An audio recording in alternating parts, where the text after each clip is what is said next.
नमस्कार दोस्तों, मैं पनाराम चौधरी आप सबके समक्ष उपस्थित हुआ हूँ। रीट अध्यापक भर्ती या लेवल प्रथम की जो भर्ती है उसके सिलेबस के बारे में विस्तार से डिस्कशन करने के लिए और एक पर्याप्त रणनीति आपके सामने प्रस्तुत करने के लिए कि नया विद्यार्थी जिसकी एसटीसी, बीएसटीसी या तो फर्स्ट ईयर है या सेकेंड ईयर और जो अभी तक जिसने कोई भी एग्जाम नहीं दिया है, पहली बार एग्जाम में अपीयर हो रहा है, वो विद्यार्थी रीट की अध्यापक लेवल प्रथम की तैयारी करे तो किस प्रकार से करें, किन किन बातों का उनको ध्यान रखना और किसकी प्री की करें, मेंस की करें, ये एक बहुत बड़ा कंफ्यूजन है। इस कंफ्यूजन को दूर करने का प्रयास कर रहा हूं। सबसे पहले बात तो यह है कि आप जब भी पढ़ें तो पढ़ते समय सिलेबस जो है उस सिलेबस का विस्तार से अध्ययन करें, क्योंकि अपन सिलेबस को अध्ययन करते नहीं है, सिलेबस का गहनता से विश्लेषण करते नहीं है और सीधा या तो किसी कोचिंग के नोट्स होते हैं वो या कोई किताब के अंदर जो सिलेबस या गाइडेंस दो रखा है उसके अकॉर्डिंग हम पढ़ना शुरू कर देते हैं। आप कितना पढ़ दो ये महत्वपूर्ण नहीं है, लेकिन क्या और कैसे पढ़ रहे हो ये बहुत महत्वपूर्ण बात है। अब क्या पढ़ोगे इसके अंदर पहले आप यदि सिलेबस का आपके पास अध्ययन का ब्यौरा है पूरा, तब तो क्या पढ़ना है और क्या छोड़ना है ये विषय वस्तु आपके दिमाग में आएगी। और यदि सिलेबस की विस्तार से जानकारी आपको नहीं है तो फिर आपको जो भी नोट्स या जो भी बुक्स में जो मटेरियल लिया हुआ होगा उसको आप विस्तार से पढ़ते जाओगे और अंततः जब एग्जाम में जाओगे तो आपको पता चलेगा ये कुछ टॉपिक है जो सिलेबस में थे नहीं, लेकिन आपने उसका अध्ययन कर लिया। तो एक तो इस बात का ध्यान रखना है, सिलेबस का सबसे पहले विस्तार से अध्ययन करें। दूसरी बात यह है कि प्री की तैयारी करें या मेंस की तैयारी करें। तो मैंने जब सिलेबस का विश्लेषण किया तो उससे ऐसा लगा कि ये जैसे साइकोलॉजी है, शैक्षणिक अभिरुचि है और राजस्थान का जीके, इसको यदि मेंस के अकॉर्डिंग आप प्रॉपर तरीके से पढ़ लेते हैं तो पढ़ने के बाद प्री का जो एग्जाम है वो ऑटोमेटिकली पास हो जाता है। और सपोज दैट किसी को विश्वास नहीं होता और नहीं भी होता है तो जब एग्जाम होता है उससे जस्ट पहले 1-2 महीने पहले ऐसा अपने को आभास हो जाए कि अब 100% एग्जाम दो होंगे, क्योंकि सरकार की थोड़ी सी पॉलिसी में धीरे धीरे बदलाव आ रहा है। तो एक तो उस पॉलिसी के बारे में पहले से आपको कोई जानकारी नहीं है, तो जब ये सरकार का पर्याप्त फैसला हो जाए, पूर्ण रूप से एक फैसला एक तरफा हो जाए कि एग्जाम 2 ही होंगे, तब आपको प्री की तैयारी करनी है। फिलहाल जो माहौल चल रहा है उसके अकॉर्डिंग परीक्षा 1 हो सकती है, तो आपको ये पहले तो 2 परीक्षा वाला बर्डन है वो बोझ दिमाग के अंदर रखना नहीं। एक वैकेंसी जिसको मेंस कहते हैं रीट, उसी के सिलेबस को आपको अध्ययन करना है बढ़िया तरीके से। और फिर बाद में सपोज दैट सरकार कर भी देती है 2 एग्जाम, तो जैसे एग्जाम नजदीक आते हैं उससे 4 महीने पहले ये सरकार काम करेगी और आपने इस मेंस का बढ़िया तैयारी कर रखी है तो फिर लास्ट में यदि 1-8 महीने आप थोड़ा बहुत सिलेबस दूसरे वाला देख भी लेते हो तो आप अच्छा स्कोर कर लेते हो। 100 के आसपास नंबर आपके आराम से आ सकते हैं सिलेबस को देखने के बाद, विश्लेषण करने के बाद। यदि लास्ट में 1 महीना पढ़ते हो, क्योंकि राजस्थान का जीके उसमें भी है और राजस्थान वाला पर्यावरण वाला टॉपिक वो आप इसमें बढ़िया कर लोगे। साइकोलॉजी, मनोविज्ञान उसमें भी है और मनोविज्ञान आपको यहाँ पर भी पढ़नी है, तो काफी कुछ चीजें सेम मैच कर रही है। और आपको लाना वैसे 83-84 नंबर है, पासिंग मार्क्स लाने 150 में से, तो उसमें ज्यादा कोई इतना भार नहीं है। तो आप प्री वाला और मेंस वाला मैंने क्लियर कर दिया, इसमें आपको बोझ लेने की जरूरत नहीं है। हो सके आप प्री की तैयारी आप जबरदस्त तरीके से कर लो ना, आगे जाके सरकार कह देगी प्री नहीं हम तो सिर्फ मेंस ही करवाएंगे एक एग्जाम, तो फिर आपकी जो तैयारी, जो मूलभूत जो तैयारी होनी चाहिए थी वो तैयारी ना होकर दूसरी वाली हो जाएगी और वो प्री वाली आपके काम नहीं आएगी। तो इस चीज से एक तो बचे। फिर सबसे बड़ी बात यह है कि जब जैसे ही 12th पास करने के बाद विद्यार्थी बीएसटी करता है और बीएसटी के बाद पहली बार जब एग्जाम देने जाता है तो बहुत ऐसे नर्वस टाइप होता है, क्या पढ़ना है, कैसे पढ़ना है, कहाँ से पढ़ना है, कोचिंग लेनी है नहीं लेनी है, इन चीज़ों की उसको जानकारी नहीं होती है और जानकारी के अभाव में धीरे धीरे उलझन में फंसता रहता है। और एग्जाम नजदीक आते हैं उस समय कोई न कोई कोचिंग पकड़ लेता है भाग दौड़ की जिंदगी में, या कोई गाइड लेके आता है, उस गाइड के चक्कर में धीरे धीरे अपना समय व्यस्त कर लेता है। मैं फिर कहता हूँ कि जब भी आप तैयारी करें तो 2-3 बातों को आप दिमाग में रखें कि आप तैयारी कर किसकी रहे हो। यदि आप बीएसटीसी पास करने के बाद L1 की तैयारी करें तो आपके दिमाग में ये रहना चाहिए कि आप पहले से 5वीं क्लास के बच्चों के टीचर बनने जा रहे हैं। तो आपको एक तो कोई बड़ी गाइड के अंदर गाइड ला के पढ़ना है, गाइड के चक्कर में पढ़ने की जरूरत नहीं है। क्यों जरूरत नहीं है? क्योंकि गाइडों के अंदर होता क्या है कि ऊपर का कवर पेज सिर्फ चेंज होता है, बाकी मटेरियल उसके अंदर जो है, जो कॉलेज प्रोफेसर के लिए था, जो फर्स्ट गेट के लिए था, जो सेकंड गेट के लिए था, वो का वो मटेरियल सेम होता है। और आपको तैयारी करनी L1 की, जब L1 की तैयारी करनी है तो फिर वो गाइड पढ़ोगे तो फिर वो कॉलेज लेक्चरर वाला जो व्यक्ति पढ़ेगा वो सेम बात हो जाएगी, और सेम होने से आपकी तैयारी उच्च स्तर की हो जाएगी। उच्च स्तर की तैयारी की जरूरत नहीं होती है, और जब उच्च स्तर की तैयारी हो जाती है तो निम्न लेवल की बातें वो आप भूल जाते हो, और वहां पर आपको चाहिए निम्न लेवल की, तो यहाँ पर आपको जाके दिक्कत पैदा हो सकती है। तो एक तो आप विषय वस्तु का चयन बहुत ढंग से करें। फिर आप कोचिंग का ऐसा है कि जो आदमी सेल्फ समझ सकता है उसकी कोचिंग की कोई जरूरत नहीं है। वो अपने सेल्फ तरीके से समझता है तब तक उसको सेल्फ तरीके से ही बात को पढ़ना है, और जितना मजा सेल्फ पढ़ने में आता है वहाँ इतना कोचिंग में नहीं आएगा। दूसरी बात, यदि कोई विद्यार्थी को ऐसा लगता है कि नहीं मेरे को एक बार यदि मेरे को सिलेबस एक जगह इकट्ठा हो जाए, एक बार मेरे को पढ़ना जरूरी है, और मेरे को अपने आप माहौल वातावरण सेट नहीं होता, माहौल नहीं बनता, या मेरे को समझ में नहीं आता है, तो कोचिंग करने में भी कोई बुराई नहीं है, क्योंकि वहाँ पर भी पढ़ाने वाले व्यक्ति है वो सरकारी नौकरी लगभग ज्यादातर लगे होते हैं, बढ़िया पढ़ाते हैं, अनुभवी लोग होते हैं, तो आपको सारा मटेरियल वो एक जगह इकट्ठा मिल जाता है। और दूसरी बात यह है कि वहाँ पर माहौल बन जाता है, आसपास पढ़ने वाले तैयारी करने वाले लड़के होते हैं। और ये भी ध्यान रखें कि ज्यादा भीड़ भाड़ होती है उनसे बचे। कम भीड़ भाड़ में आपका ख्याल भी बढ़िया रखा जाता है, आपका रैंकिंग वगैरह मेरिट वगैरह जब आती है तो कमी कहाँ रही उसका ध्यान रखा जाएगा। ज्यादा भीड़ भाड़ में ना तो प्रॉपर टेस्ट हो पाएंगे, ना आप इतना पढ़ पाओगे, तो इस बात का भी एक विशेष ध्यान रखें।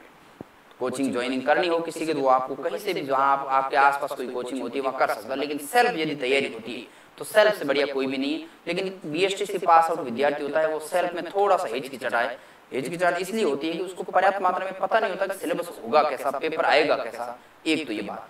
दूसरा, जब पढ़ो उसमें ओल्ड क्वेश्चंस पेपर जितने भी हुए हैं आज दिन तक रीड के जितने पेपर हुए जो आपके सिलेबस के अकॉर्डिंग वो पेपर है, उनको पेपर को निकाल के लेके आओ, बाइंडिंग करवा के रखो उसका। और जैसे ही आपका सिलेबस एक टॉपिक होता है उस टॉपिक से संबंधित जो प्रश्न आए हुए उन प्रश्नों को एक बार रिवाइज करो, देखो कि मैं सही जो पढ़ रहा हूँ वो सही पढ़ रहा हूँ या गलत पढ़ रहा हूँ। क्योंकि आप बहुत ज्यादा लेवल का पढ़ोगे तो भी आपके लिए नुकसानदायक है, और बहुत कम लेवल का पढ़ोगे या नहीं पढ़ोगे तो भी नुकसानदायक है। तो आपको मीडियम साइज में रहना है। उस परीक्षा की पैटर्न कैसा है, उस एग्जाम की डिमांड कितनी है, आप पहले से 5वीं तक का एग्जाम पढ़ देने जा रहे हो तो आपको पता होना चाहिए कि साइकोलॉजी फर्स्ट ग्रेड में कैसे पूछी जाती है, सेकंड ग्रेड में कैसे पूछी जाती है, हमारे लिए कैसे पूछी जाएगी। ये स्टैंडर्ड आपको पता करना पड़ेगा। ये स्टैंडर्ड पता चलेगा एक तो अनुभवी जो टीचर्स हैं उनके द्वारा, या फिर पता चलेगा आपको पुराने ओल्ड क्वेश्चन से वहां से। मैंने कई बार देखा है कि बहुत सारे अच्छे पढ़ाने वाले टीचर भी अनावश्यक मटेरियल है वो इकट्ठा करके आपको दे देते हैं, लिखवा देते हैं, और आप उनको बहुत ज्यादा रटते हो और उनकी इतनी जरूरत होती नहीं है। ध्यान रखना, क्योंकि जैसे ही अपना सिलेबस पर चर्चा करेंगे तो आपको पता चलेगा कि वास्तव में मेरे को कैसे रणनीति करनी है और क्या पढ़ना है। तो एक तो इस बात का ध्यान रखना है, सिलेबस का विश्लेषण गहनता से करें, क्या पढ़ना है और कहाँ से पढ़ना है ये बात ध्यान रखें। और तीसरी बात मैंने जो बताई वो कोचिंग लेनी या नहीं लेनी, ये बातें मैंने बता दी, निर्भर आपके ऊपर है, वातावरण आपको रखना बढ़िया।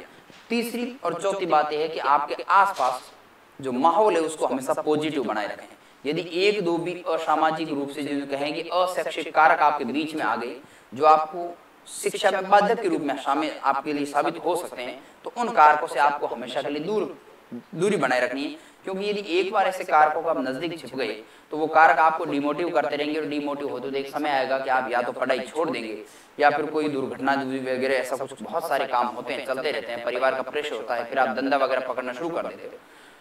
तो इसका इलाज एक ही है कि जितने आपको लगे कि ये आदमी मेरे हेल्पफुल नहीं हो सकता, इसका कहने का मोटो अलग है, ये मेरे डिमोटिव कर सकता है, ये पॉजिटिव नहीं है, तो उससे अपने को दूरी बनाए रखनी है। क्योंकि आपके जीवन का सवाल है, जिंदगी का सवाल है। यदि आप सफल होकर गाँव में गए तो वही दोस्त जो आज से पहले आपके लिए नेगेटिव बातें करते थे वो भी आपको साफा और माला पहनाएंगे, बहुत अच्छा किया आपने। और यदि आप असफल होकर वापस चले गए तो वही जो डिमोटिव करने वाले लोग वही कि मैंने कहा था नहीं होगा तो नहीं होगा, ठीक, तो अपने को और डिमोटिव करेंगे। तो ये आपके ऊपर डिपेंड है कि वातावरण को कैसे बनाए रखना है। यदि वातावरण को बढ़िया बनाए रखा है तो आप 100% बात देखिए सेलेक्ट हो जाएगी। क्योंकि मैंने एक बात कही है, सुनी है कि कोयले की खदान में यदि कोई व्यक्ति जाता है तो कोयले के टच भी नहीं करे, स्पर्श भी नहीं करे, फिर भी वो काला होकर आता है। इत्र की दुकान में यदि कोई व्यक्ति जाए और इत्र के स्पर्श भी नहीं करे और नहीं लगाए फिर भी वो सुगंध लेके आता है। तो ये सारा माहौल का वातावरण का फर्क पड़ता है। और वातावरण के अंदर एक दो अपने अच्छे ऐसे दोस्त देख लीजिए जो आपको हेल्प करते हो। क्योंकि जब अपन तैयारी करते हैं तो तैयारी करते हैं बहुत सारी समस्याएं आती है। कभी पारिवारिक समस्याएं आ सकती है, कभी आर्थिक समस्याएं आ सकती है, कभी मनोवैज्ञानिक समस्याएं आ सकती है। चलते चलते दिमाग अपना है वो अद्भुत प्रकार हो जाता है, मैं धंधा कर लेता, पैसे कमा लेता, पढ़ाई नहीं हो पाती, हर डे मेरा होगा, सिलेक्शन नहीं होगा। ये बहुत सारे द्वंद्व है, कॉन्फ्लिक्ट है जो अपने दिमाग में चलते रहते हैं। इन कॉन्फ्लिक्ट को दूर होने का कारण एक ही है कि 2 3 4 अच्छे मित्र बनाओ। जो नेगेटिविटी आपके माहौल में दिमाग में आपके दिमाग में नेगेटिव विचार डालते हैं उन लोगों से दूर रहो। वातावरण को शुद्ध और परिमार्जित रखो। ये तो ये 3-4 बातें तो मूलभूत जो आप एग्जाम की तैयारी करो उससे पहले ध्यान रखना है। फिर बात आती है मूलभूत बात अपनी सिलेबस की। सिलेबस आप सबको पता है, मैंने ये कह दिया प्री की तैयारी फिलहाल आपको नहीं करनी है, जब भी तैयारी करो मेंस के अकॉर्डिंग करो। सरकार की फुल मंशा ये है कि पेपर एक ही होगा।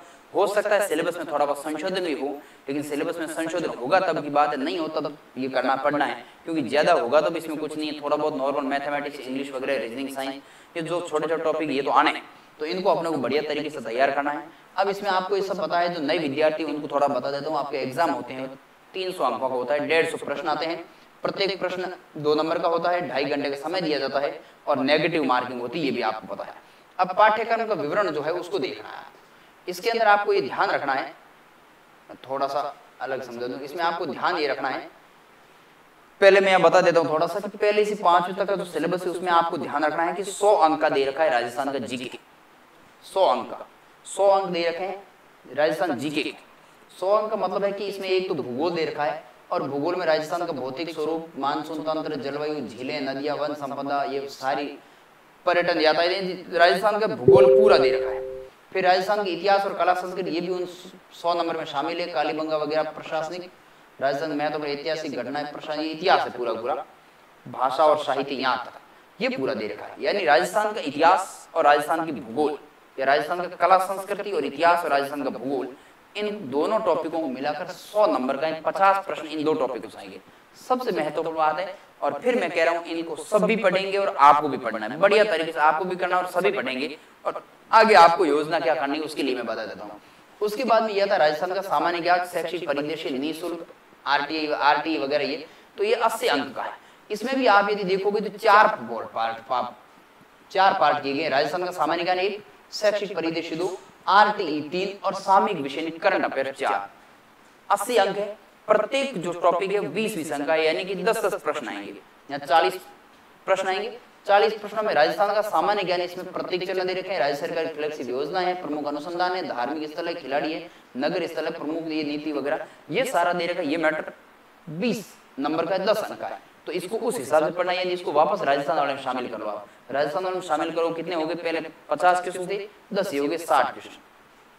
फिर आता है एक शैक्षिक परिदृश्य।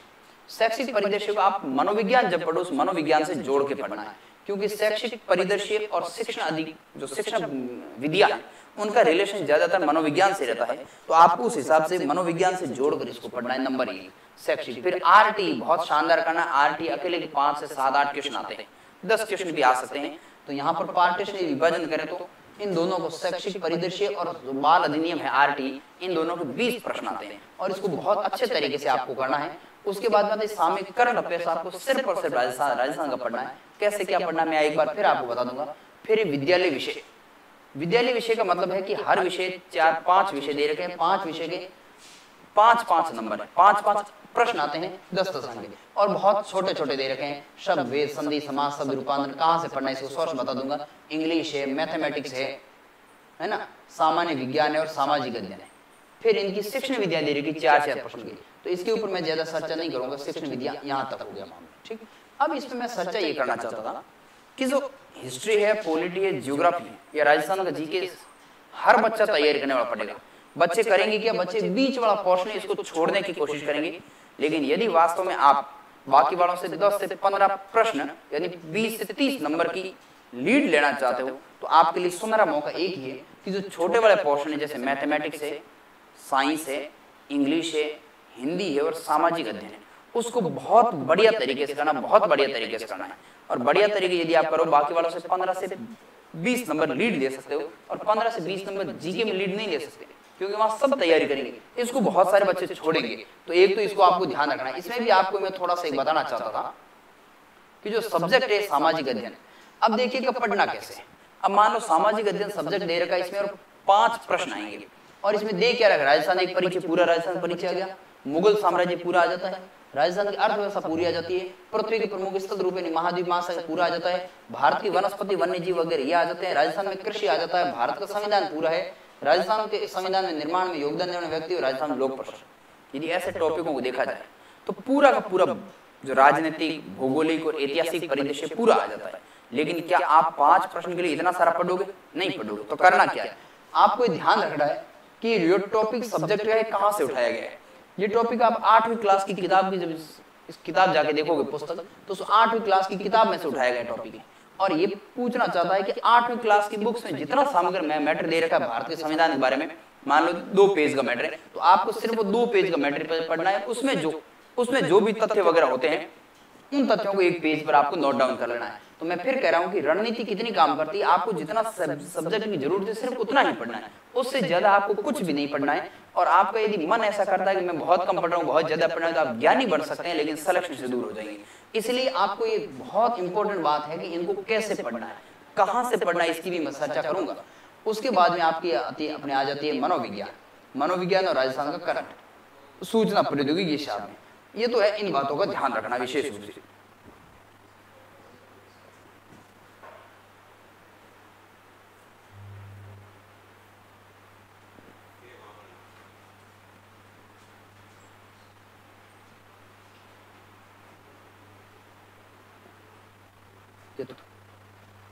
हाँ,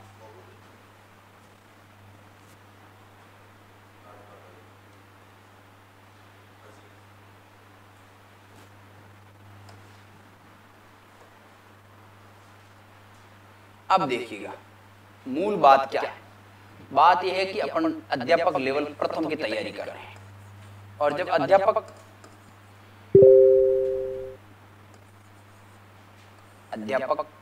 फर्स्ट रीड लेवल फर्स्ट की आप तैयारी यदि करते हो, तो उस तैयारी करते हैं थोड़ा सा इस विषय पर ध्यान देना कि सिलेबस को पहले आप जब भी पढ़ो तब थोड़ा डिवाइड कर देना है। डिवाइड कैसे करना है, आपको ध्यान रखना है सिलेबस को 2 भागों में डिवाइड कर दो। एक तो आपको तो राजस्थान का जीके, इधर मैं कर देता हूं सिर्फ और सिर्फ राजस्थान का जीके।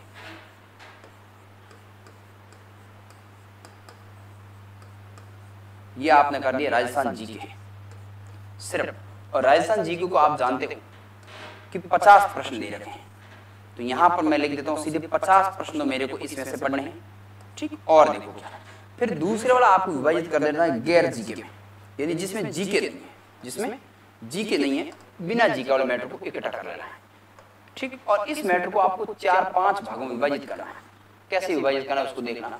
एक तो आप कर लोगे विषय कि कौन कौन से विषय और कितने नंबर के आते हैं, तो एक तो आप इसको कर लोगे विषय के रूप में। विषय जब हो जाता है तो आप कर लोगे इस विषय की शिक्षण विधियां, उस विषय की शिक्षण विधियां कौन कौन सी, कितने नंबर की, उसकी चर्चा करनी है। यहां पर मैंने लिख दिया शिक्षण विधियां।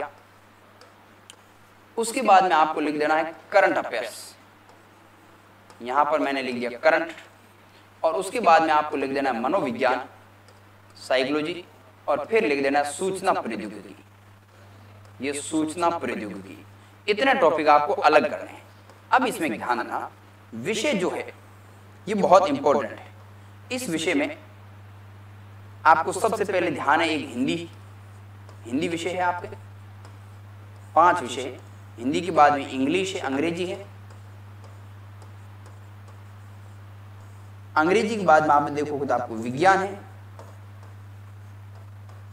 विज्ञान के बाद में मैथमेटिक्स है, गणित है, और गणित में बाद में आदमी सामाजिक विज्ञान है। 5 विषय, और 5 विषय में सबके 5-5 प्रश्न आते हैं। इस बात को विशेष ध्यान रखना, इसके भी 5 प्रश्न, इसके भी 5 प्रश्न, इसके भी 5 प्रश्न, इसके भी 5, और ये भी 5, यानी विषय के टोटल आते हैं 25 प्रश्न। ये बात भी ध्यान रखनी, 25 प्रश्न आते हैं इस विषय के। लेकिन विषय के साथ साथ में आप देखोगे तो शिक्षण विधियों के 4-4 प्रश्न आते हैं। इसके भी 4 प्रश्न, 4 प्रश्न, 4, 4 और 4, यानी शिक्षण विधियों के कितने प्रश्न हो गए, 20 प्रश्न हो गए। ये भी बात थोड़ी दिमाग में रखनी। अब आप जब भी पढ़ो तब 20 प्रश्न को पढ़ना है शिक्षण विधियों के अनुसार। जो भी शिक्षक और जो भी बुक आपकी दी हुई होगी, जैसे हिंदी आप पढ़ रहे हो तो ऐसी बुक लेके आए जिसमें हिंदी भी साथ में हो और आपके हिंदी की शिक्षण विधियां भी साथ में हो, या फिर एक ऐसी बुक लेके आए जिसमें ये सारा मटेरियल हो और इसमें हिंदी शिक्षण विधियां अलग हो। अब इसमें ये मटेरियल ये तो आपको हर जगह मिल जाएगा। शिक्षण विधियों के लिए आपको जो बेहतर मार्केट में बढ़िया किताब लगे, क्योंकि ये कोई अपने सिलेबस में है नहीं, तो बढ़िया जो किताब लगे वो एक शिक्षण विधियों की बुक्स लेके आ जाने। उसको ऊपरी तो सारी लगभग शिक्षण विधियां एक जैसी है, थोड़ा बहुत फर्क है उसमें, ठीक। तो हिंदी, इंग्लिश, विज्ञान, गणित, समाज। अब इसमें क्या करना है, पढ़ते समय इस बात का ध्यान रखें कि ये टॉपिक दिए हुए कौन से, जैसे विज्ञान के अंदर अम्ल और क्षार का टॉपिक दे रखा है, तो आपको सबसे पहले देखना है कि 7वीं या 8वीं क्लास के अंदर अम्ल और क्षार का दे रखा है, तब आपको सिर्फ वहीं से पढ़ना है। वहीं पर पढ़ने की क्यों बात कर रहा हूँ, यदि आप उससे ऊपर का पढ़ोगे तो भी आपका काम का नहीं है, क्योंकि मैंने एक बात बताई थी कि आप पढ़ते समय ये बात ध्यान रखें कि आप कौन से टीचर बनने जा रहे हैं, कौन सी क्लास को पढ़ाने वाले मास्टर बनने जा रहे हैं। तो आप 5वीं क्लास के बच्चों को पढ़ाने वाले जा रहे हैं, यानी कि आपके 8वीं तक का लेवल चेक हुआ, 8वीं से ऊपर के लेवल का प्रश्न न तो आया है न आएगा। अपन करते क्या है कि प्रश्न मैं बहुत ज्यादा सही कर लूंगा, इसके चक्कर में बड़ी बड़ी गाइड पढ़ना शुरू कर दें, उच्च लेवल का पढ़ना शुरू कर देते हैं, प्रश्न आते बहुत नॉर्मल। और मेरिट भी आपने देखी हुई 187, 85, 88, 90 की मेरिट रहती है, कोई ज्यादा बड़ी मेरिट नहीं, 300 में से 60-65% मेरिट रहती है। और इतने सरल पेपर आने के बावजूद तो ये बात ध्यान रखें कि हिंदी पढ़े, उसमें 8वीं और 9th क्लास की बुक्स यदि ऐसी कोई हो, 9 से 12th तक की आती है, उसमें बहुत शॉर्ट में जो टॉपिक है आपको, इसका भी ध्यान रखें, जो टॉपिक दे रखे हैं सिर्फ वही पढ़े, उससे ज्यादा भी टॉपिक पढ़ोगे तो बोर्ड में आपको फायदा नहीं होगा।